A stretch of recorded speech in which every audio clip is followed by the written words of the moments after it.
ধনুকের মতো বাঁকা কংক্রিটের পুলটির পরেই বাড়িটা। দোতলা, উঁচু এবং প্রকাণ্ড বাড়ি, তবে রাস্তা থেকেই সরাসরি দণ্ডায়মান। এদেশে ফুটপাত নাই বলে বাড়িটারও একটু জমি ছাড়ার ভদ্রতার বালাই নাই। তবে সেটা কিন্তু বাইরের চেহারা, কারণ পেছনে অনেক জায়গা। প্রথমত প্রশস্ত উঠোন, তারপর পায়খানা গোসলখানার পরে আমজাম কাঁঠাল গাছে ভরা জঙ্গলের মতো জায়গা। সেখানে কড়া সূর্যালোকে এবং সূর্যাস্তের ম্লান অন্ধকার এবং আগাছায় আবৃত মাটিতে ভ্যাপসা গন্ধ। অত জায়গা যখন, তখন সামনে কিছু ছেড়ে একটা বাগান করলে কি দোষ হতো, সে কথাই ভাবে এরা। বিশেষ করে মতিন, তার বাগানের বড় শখ, যদিও আজ পর্যন্ত তা কল্পনাতেই পুষ্পিত হয়েছে। সে ভাবে একটু জমি পেলে সে নিজেই বাগানের মতো করে নিত, যত্ন করে লাগাতো মৌসুমী ফুল, গন্ধরাজ, বকুল, হাসনাহেনা, 2-4টে গোলাপও। তারপর সন্ধ্যার পর আপিস ফিরে সেখানে বসত। একটু আরাম করে বসবার জন্য হালকা বেতের চেয়ার বা ক্যানভাসের ডেক চেয়ারই কিনে নিত। তারপর গা ঢেলে বসে গল্প গুজব করত। আমজাদের হুকোর অভ্যাস, বাগানের সম্মান বজায় রেখে সে না হয় একটা মানানসই নলওয়ালা সুদৃশ্য গুড়গুড়ি কিনে নিত। কাদের গল্পপ্রেমী, ফুরফুরে হাওয়ায় তার কণ্ঠ কাহিনীময় হয়ে উঠত, কিংবা পুষ্প সৌরভে মোদির জ্যোৎস্না রাতে গল্প না করলেই বা কি এসে যেত। এমনিতে চোখ বুজে বসেই নীরবে সান্ধ্যকালীন স্নিগ্ধতা উপভোগ করত তারা। আপিস থেকে শ্রান্ত হয়ে ফিরে প্রায় রাস্তা থেকেই চড়তে থাকা দোতলায় যাবার সিঁড়ি ভাঙতে ভাঙতে মতিনের মনে জাগে এসব কথা। বাড়িটা তারা দখল করেছে, অবশ্য লড়াই না করেই। তাদের সামরিক শক্তি অনুমান করে বাড়ির মালিক যে পৃষ্ঠ প্রদর্শন করেছিল তা নয়। দেশভঙ্গের হুজুগে এ শহরে এসে তারা যেমন তেমন একটা ডেরার সন্ধানে উদয়স্ত ঘুরছে, তখন একদিন দেখতে পায় বাড়িটা। সদর দরজায় মস্ত তালা, কিন্তু সামান্য পর্যবেক্ষণের পর বুঝতে পারে বাড়িতে জনমানব নেই এবং তার মালিক দেশ পলাতক। পরিত্যক্ত বাড়ি চিনতে দেরি হলো না, কিন্তু এমন বাড়ি পাওয়া নিতান্ত সৌভাগ্যের কথা।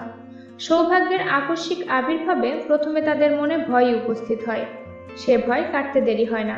সেদিন সন্ধ্যায় তারা সদলবলে এসে দরজার তালা ভেঙে রই রই আওয়াজ তুলে বাড়িটায় প্রবেশ করে। তাদের মধ্যে তখন বৈশাখের আম কুড়ানো ক্ষিপ্র উন্মাদনা বলে ব্যাপারটা তাদের কাছে দিন দুপুরের ডাকাতির মতো মনে হয় না।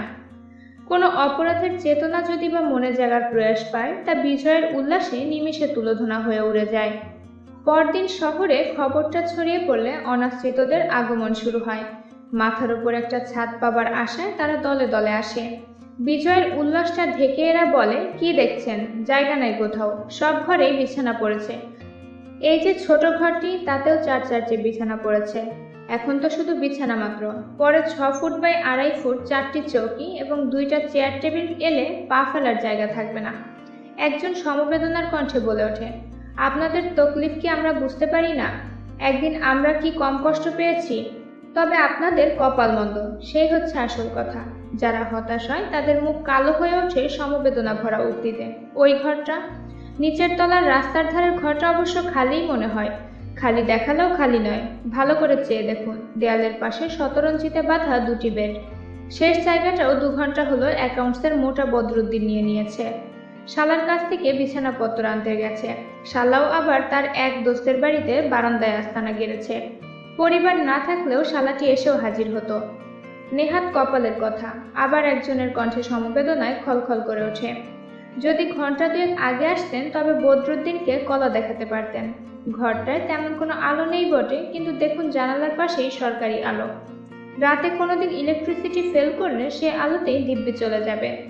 বা কৃপণতা যদি করতে চায়। অবশ্য এসব করা হতো বাড়ির সন্ধানীদের কানে বিষবৎ মনে হয়। যথাসময়ে বেআইনি বাড়ি দখলের ব্যাপারটা তদারক করার জন্য পুলিশও আসে, সেটা স্বাভাবিক। দেশময় একটা ঘোর পরিবর্তনের আলোড়ন ঘটে, কিন্তু কোথাও যে রীতিমতো মগের মুলুক পড়েছে তা নয়। পুলিশ দেখে তারা ভাবে পলাতক গৃহকর্তা কি বাড়ি উদ্ধারের জন্য সরকারের কাছে আবেদন করেছে। তবে সে কথা বিশ্বাস হয় না 2 দিনের মধ্যে বাড়িটা খালি করে দিয়ে যে দেশ থেকে উধাও হয়ে গেছে, বর্তমানে তার অন্যান্য গভীর সমস্যার কথা ভাববার আছে। সন্দেহ থাকে না যে পুলিশকে খবর দিয়েছে তারাই, যারা সময় মতো এখানে না এসে শহরের অন্য কোনো প্রান্তে নিষ্ফলভাবে বাড়ি দখলের ফিকিরে ছিল। মন্তভাগ্যের কথা মানা যায়, কিন্তু সহ্য করা যায় না। ন্যায্য অধিকার সত্য এক কথা, অন্যায়ের ওপর ভাগ্য লাভ অন্য কথা।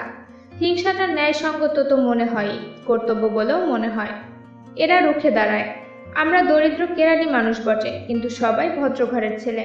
বাড়ি দখল করেছি বটে, কিন্তু জানালা দরজা ভাঙি নাই, ইট পাথর খসিয়ে চোরাবাজারেও চালান করে দিই নাই। আমরাও আইন কানুন বুঝি। কে নালিশ করেছে? বাড়িওয়ালা নয়, তবে নালিশটাও যথাযথ নয়। কাদের কেবল কাতর রব তোলে। যাব কোথায়? শখ করে কি এখানে উঠে এসেছি? সদল বলে সাব ইন্সপেক্টর ফিরে গিয়ে না হক না বেহক, না ভালো না মন্দ গোছের ঘোর ঘোরালো রিপোর্ট দেয়, যার মর্মার্থ উদ্ধারের ভয়েই হয়তো ওপরওয়ালা তা ফাইল চাপা দেওয়া শ্রেয় মনে করে, অথবা বুঝতে পারে এই হুজুগের সময় অন্যায়ভাবে বাড়ি দখলের বিষয়ে সরকারি আইনটা যেন তেমন পরিষ্কার বোঝা যাচ্ছে না। কাদের চোখ টিপে বলল, সত্য কথা বলতে দোষ কি? সাব ইন্সপেক্টরের দ্বিতীয় বউ আমার একরকম আত্মীয়া, বলো না কাউকে। কিন্তু কথাটা অবশ্য কারোরই বিশ্বাস হয় না, তবে অসত্যটির গোড়ায় যে কেবল একটা নির্মল আনন্দের উস্কানি, তা বুঝে কাদেরকে ক্ষমা করতে দ্বিধা হয় না। উৎফুল্ল কণ্ঠে কেউ প্রস্তাব করে, কি হে, চা মিষ্টিটা হয়ে যাক। রাতারাতি সরগরম হয়ে ওঠে প্রকাণ্ড বাড়িটা। আস্তানা একটি পেয়েছে, এবং সে আস্তানাটি কেউ হাত থেকে কেড়ে নিতে পারবে না, শুধু এ বিশ্বাসই তার কারণ নয়। খোলামেলা ঝরঝরে তকতকে এ বাড়ি তাদের মধ্যে একটা নতুন জীবন সঞ্চার করেছে যেন। এদের অনেকেই কলকাতায় ব্লকম্যান লেনে খালাসিপট্টিতে, বৈঠকখানায় দপ্তরিদের পাড়ায়, সৈয়দ সালে লেনে তামাক ব্যবসায়ীদের সঙ্গে, বা কমরু খানসামা লেনে অকথ্য দুর্গন্ধ নোংরার মধ্যে দিন কাটিয়েছেন। সে তুলনায় এ বাড়ির বড় বড় কামরা, নীলকুঠি দালানের ফ্যাশনে মস্ত মস্ত জানালা, খোলামেলা উঠোন, আরও পেছনে বন জঙ্গলের মতো আমজাম কাঁঠালের বাগান, এসব একটি ভিন্ন দুনিয়া যেন। এরা লাট বেলাটের মতো একখানা ঘর দখল করে নাই সত্য, তবু এত আলো বাতাস কখনো তারা উপভোগ করে নাই। তাদের জীবনে সবুজ তৃণ গজাবে, ধমনীতে সবল সতেজ রক্ত আসবে, 1000-2000 ওয়ালাদের মতো মুখে ধন স্বাস্থ্যের জৌলুস আসবে, দেহ ম্যালেরিয়া কালাজ্বর ক্ষয় ব্যাধি মুক্ত হবে। রোগাপটকা ইউনুস ইতিমধ্যে স্বাস্থ্যের পরিবর্তন দেখতে পায়। সে থাকতো ম্যাকলিওডি স্ট্রিটে, গলিটা যেন সকালবেলার আবর্জনা ভরা ডাস্টবিন। সে গলিতেই নড়বড়ে ধরনের একটা কাঠের দোতলা বাড়িতে, রান্নাঘরের পাশে স্যাঁতসেঁতে একটি কামরায় কচ্ছদেশীয় চামড়া ব্যবসায়ীদের সঙ্গে 4 বছর ধরে সে বসবাস করেছে। পাড়াটি চামড়ার উৎকট গন্ধে সর্বক্ষণ এমন ভরপুর হয়ে থাকতো যে রাস্তার ড্রেনের পচা দুর্গন্ধ নাকে পৌঁছত না। ঘরের কোণে ইঁদুর বেড়াল মরে পচে থাকলেও তার খবর পাওয়া দুষ্কর ছিল। ইউনুসের জ্বরজারি লেগেই থাকতো, থেকে থেকে শেষ রাতে কাশির ধমক উঠত। তবু পাড়াটি ছাড়েনি এক কারণে। কে তাকে বলেছিল চামড়ার গন্ধ নাকি যক্ষার জীবাণু ধ্বংস করে। দুর্গন্ধটা তাই সে অম্লান বদনে সহ্য তো করতই, সময় সময় আপিস থেকে ফিরে জানালার পাশে দাঁড়িয়ে পাশের বাড়ির নিশ্ছিদ্র দেয়ালের দিকে তাকিয়ে বুক ভরে নিঃশ্বাস নিত। তাতে অবশ্য তার স্বাস্থ্যের কোনো উন্নতি দেখা যায় নাই। খানাদানা না হলে বাড়ি সরগরম হয় না, তাই 1 সপ্তাহ ধরে মোগলাই কায়দায় তারা খানাদানা করে। রান্নার ব্যাপারে সকলেরই গুপ্ত কেরামতি প্রকাশ পায় সহসা। নারীর হাতে শেখা বিশেষ পিঠা তৈরির কৌশলটি শেষ পর্যন্ত অখাদ্য বস্তুতে পরিণত হলেও তারই প্রশংসায় তা মুখরোচক হয়ে ওঠে। গানের আসরও বসে কোনো কোনো সন্ধ্যায়। হাবিবুল্লাহ কোত্থেকে একটা বেসুরো হারমোনিয়াম নিয়ে এসে তার সাহায্যে নিজের গলার বলিষ্ঠতার উপর ভর করে নিশীথ রাত পর্যন্ত একটি অব্যক্তব্য সঙ্গীত সমস্যা সৃষ্টি করে। এ সময় একদিন উঠানের প্রান্তে রান্নাঘরের পেছনে চৌকোনা আধহাত উঁচু ইটের তৈরি একটি মঞ্চের উপর তুলসী গাছটি তাদের দৃষ্টিগত হয়। সেদিন রোববার সকাল। নিমের ডাল দিয়ে মেসোয়াক করতে করতে মোদাব্বের উঠোনে পায়চারি করছিল। হঠাৎ সে তারস্বরে আর্তনাদ করে ওঠে। লোকটি এমনিতেই হুজুগে মানুষ, সামান্য কথাতেই প্রাণ শীতল করা রই রই আওয়াজ তোলার অভ্যাস তার।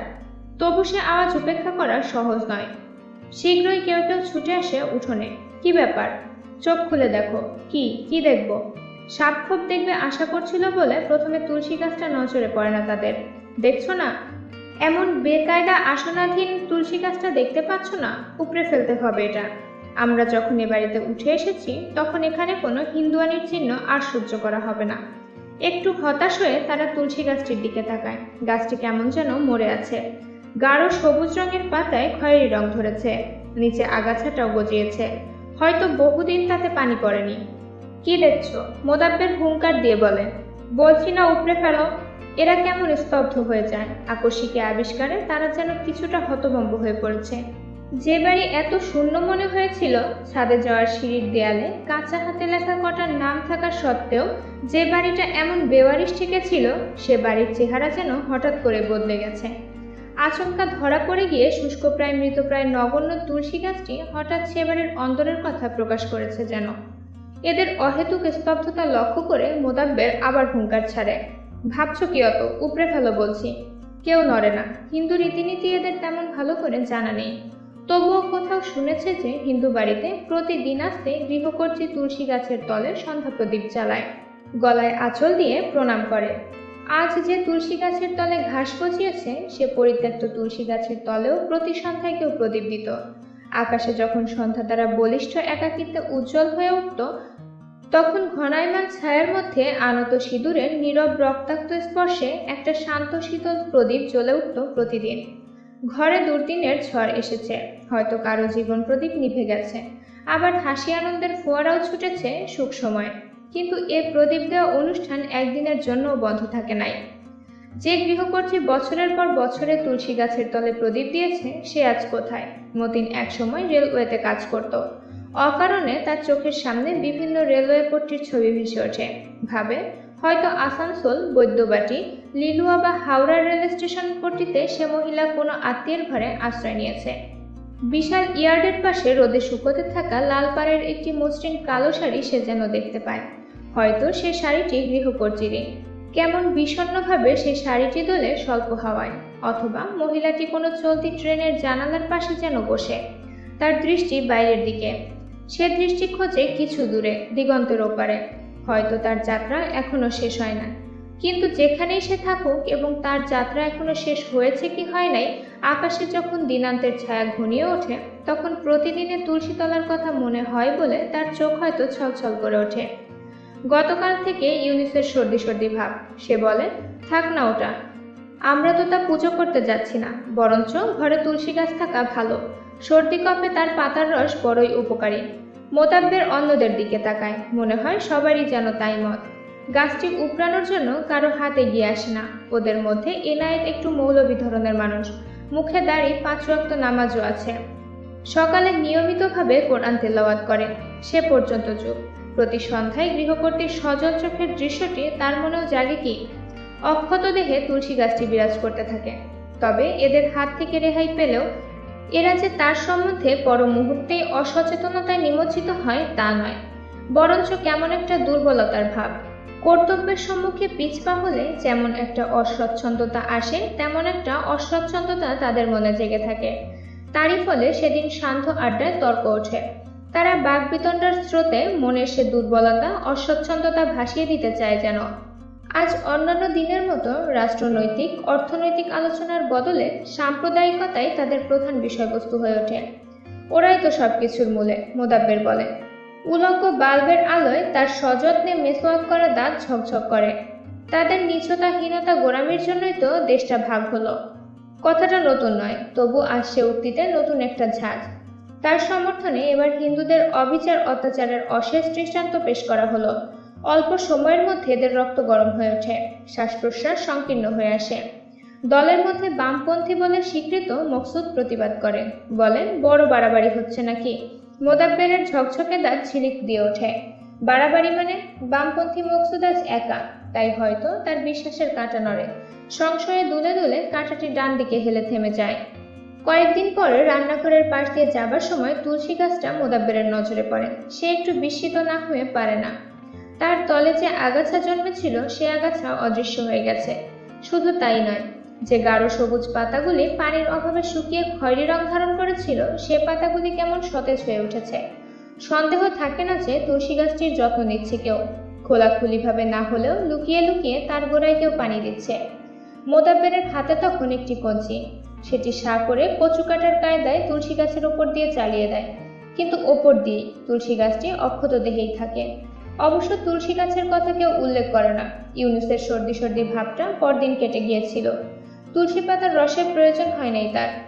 তারা ভেবেছিল ম্যাকলিওড স্ট্রিট খানসামা লেন ব্লকম্যানের জীবন সত্যি পেছনে ফেলে এসে প্রচুর আলো হাওয়ার মধ্যে নতুন জীবন শুরু করেছে। কিন্তু তাদের ভুলটা ভাঙতে দেরি হয় না। তবে শুধু ততখানি দেরি হয় যতখানি দরকার সে বিশ্বাস দৃঢ় প্রমাণিত হবার জন্য। ফলে আচম্বিত আঘাতটা প্রথমে নিদারুণী মনে হয়। সেদিন তারা আপিস থেকে সরাসরি বাড়ি ফিরে সকালের পরিকল্পনা মোতাবেক খিচুড়ি রান্নার আয়োজন শুরু করেছে। এমন সময় বাইরে সিঁড়িতে ভারী জুতার মচমচ আওয়াজ শোনা যায়। বাইরে একবার উকি দিয়ে মোদাব্বের ক্ষিপ্র পদে ভেতরে আসে। পুলিশ এসেছে আবার, সে ফিসফিস করে বলে। পুলিশ? আবার কেন পুলিশ? ইউনুস ভাবে হয়তো রাস্তা থেকে ছ্যাঁচড়াচড় পালিয়ে সে বাড়িতে ঢুকেছে এবং তারই সন্ধানে পুলিশের আগমন হয়েছে। কথাটা মনে হতেই নিজের কাছেই তা খরগোশের গল্পের মতো ঠেকে। শিকারীর সামনে আর পালাবার পথ না পেয়ে হঠাৎ চোখ বুজে বসে পড়ে খরগোশ। ভাবে কেউ তাকে আর দেখতে পাচ্ছে না। আসলে তারাই কি চোর নয়? সব জেনেও তারাই কি সত্য কথাটা স্বীকার না করে এ বাড়িতে একটি অবিশ্বাস্য মনোরম জীবন সৃষ্টি করেছে নিজেদের জন্য? পুলিশ দলের নেতা সাবেকি আমলের মানুষ। হেড বগলে চেপে তখন সে দাগ করা কপাল থেকে ঘাম মুছে। কেমন একটা নিরীহ ভাব। তার পশ্চাতে বন্দুকধারী কনস্টেবল দুটিকেও মস্ত গোপ থাকা সত্ত্বেও নিরীহ মনে হয়। তাদের দৃষ্টি উপরের দিকে, তারা যেন কড়িকাঠ বনে। উপরের ঝিলিমিলির খোপে একজোড়া কবুতর বাসা বেঁধেছে। হয়তো তারা কবুতর দুটিকেই দেখেছে। হাতে বন্দুক থাকলে নিরীহ মানুষেরও দৃষ্টি পড়ে পশু পক্ষীর দিকে। সবিনয়ীন মতিন প্রশ্ন করে, কাকে দরকার? আপনাদের সবাইকে। পুলিশদের নেতা একটু ক্ষণক্ষণে গলায় ঝট করে উত্তর দেয়, আপনারা বেআইনিভাবে এ বাড়িটা কবজা করেছেন। কথাটা না মেনে উপায় নেই। ওরা প্রতিবাদ না করে সরল চোখে সামান্য কৌতূহল জাগিয়ে পুলিশদের নেতার দিকে চেয়ে থাকে। 24 ঘন্টার মধ্যে বাড়ি ছাড়তে হবে, সরকারের হুকুম। এরা নীরবে মুখ চড়াচড়ি করে। অবশেষে মোদাব্বের গলা সাফ করে প্রশ্ন করে, কেন, বাড়িওয়ালা নালিশ করেছে নাকি? অ্যাকাউন্টস অফিসের মোটা বদরুদ্দিন গলা বাড়িয়ে কনস্টেবল দুটির পেছনে একবার তাকিয়ে দেখে বাড়িওয়ালার সন্ধানে। সেখানে কেউ নেই, তবে রাস্তায় কিছু লোক জড়ো হয়েছে। অন্যের অপমান দেখার নেশা বড় নেশা। কোথায় বাড়িওয়ালা? না হেসেই গলায় হাসি তোলে পুলিশ দলের নেতা। এদের একজনও হেসে ওঠে। একটা আশার সঞ্চার হয় যেন। তবে গভর্নমেন্ট বাড়িটা রিকুইজিশন করেছে। এবার হাসি জাগে না। বস্তুত অনেকক্ষণ যেন কারো মুখে কোনো কথা সরে না। তারপর মকসুদ গলা বাড়ায়, আমরা কি গভর্নমেন্টের লোক নই? এবার কনস্টেবল দুটির দৃষ্টিও কবুতর কড়িকাঠ ছেড়ে মকসুদের প্রতি নিক্ষিপ্ত হয়। তাদের দৃষ্টিতে সামান্য বিস্ময়ের ভাব। মানুষের নির্বুদ্ধিতায় তারা এখনো চমকিত হয়। তারপর প্রকাণ্ড সে বাড়িতে অপর্যাপ্ত আলো বাতাস থাকলেও একটা গভীর ছায়া নেমে আসে। প্রথমে অবশ্য তাদের মাথায় খুন চড়ে, নানা রকম বিদ্রোহী ঘোষণা শোনা যায়। তারা যাবে না কোথাও, ঘরের খুঁটি ধরে পড়ে থাকবে, যাবে তো লাশ হয়ে যাবে। তবে মাথা শীতল হতে দেরি হয় না। তখন গভীর ছায়া নেমে আসে সর্বত্র। কোথায় যাবে তারা? পরদিন মোদাব্বের যখন এসে বলে তাদের মেয়াদ 24 ঘন্টা থেকে 7 দিন হয়েছে, তখন তারা একটা গভীর স্বস্তির নিঃশ্বাস ছাড়লেও সে ঘন ছায়াটা নিবিড় হয়ে থাকে। এবার কাদের পুলিশ সাব ইন্সপেক্টরের দ্বিতীয় স্ত্রীর সঙ্গে তার আত্মীয়তার কথা বলে না। তবু না বলা কথাটাই সবাই মেনে নেয়। তারপর 10ম দিনে তারা সদল বলে বাড়ি ত্যাগ করে চলে যায়। যেমনি ঝড়ের মতো এসেছিল তেমনি ঝড়ের মতোই উধাও হয়ে যায়। শূন্য বাড়িতে তাদের সাময়িক বসবাসের চিহ্ন স্বরূপ এখানে সেখানে ছড়িয়ে থাকে খবরের কাগজের ছেঁড়া পাতা, কাপড় ছোলাবার একটা পুরনো দড়ি, বিড়ি সিগারেটের টুকরো, একটা ছেঁড়া জুতোর গোড়ালি। উঠোনের শেষে তুলসী গাছটা আবার শুকিয়ে উঠেছে, তার পাতায় খয়েরি রং। সেদিন পুলিশ আসার পর থেকে কেউ আর তার গোড়ায় পানি দেয়নি। সেদিন থেকে গৃহকর্ত্রীর ছলছল চোখের কথাও আর কারো মনে পড়েনি। কেন পড়েনি সে কথা তুলসী গাছের জানবার কথা নয়, মানুষেরই জানবার কথা।